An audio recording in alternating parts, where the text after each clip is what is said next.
So, what's up mga Lods? Muling nagbabalik ang inyong PBA Chismis para nga magbigay ng PBA updates. Tirador pala si Bolbol. Sasakit ang ulo mo dito. Apple David, kinakabahan na. Opisyal na lumapag sa NAIA ang sinakyang eroplano ni former NBA star Bolbol.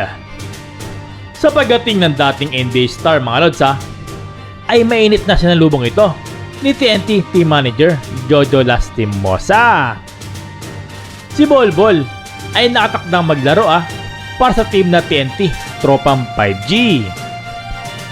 Sa nilabas na video ng TNT staff mga Lods ay grabe pala ang shooting nito.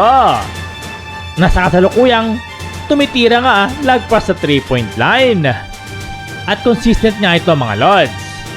Pinapakita lang ng former NBA player na hindi siya po pwedeng iwan ng libre nga sa 3-point line at napa 4-point line nga mga Lods.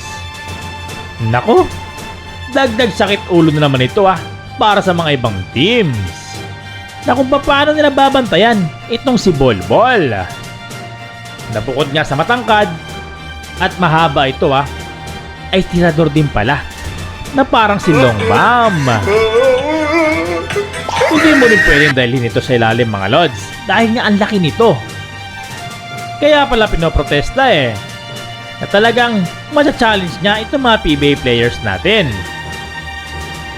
So tingin nyo mga Lods, paano kaya didepensahan itong si Bolbol? Mukhang sakit sa ulo nga Yan din ang pwedeng maramdaman ni Miss Apple David mga Lods Guys, sa mga NBA courtside reporter ay gumagamit nga sila ng stool para lang makaabot at ma-interview ng maayos itong si Bolbol. Mukhang kamot ulo talaga dito nga si Apple David. Imagine kung ano ang magiging itsura nito pag nakaharap nga si Bolbol.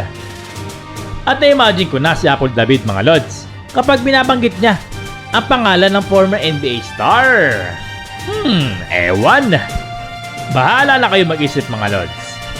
So sabay-sabay nating panoorin mga Lods itong si Bolbol na kung paano nga niya duminahin itong PBA. Ako, excited ako kung ilan ang marirecord ng blocks mga Lods. Kasi given na yung rebound, yung scoring, syempre ang laki niya So dun tayo sa medyo mahirap, yung blocks. So imagine mga 10 blocks, 13 blocks, nako. Grabe mga Lods pag nangyari. Exciting nga to sa ating mga fans mga Lods Pero kabaliktaran nga sa mga PBA coaches at kay Apple David. Nasakit ng ulo ang aabutin. So mga Lods, hanggang dito lang tayo Maraming salamat. Bye-bye.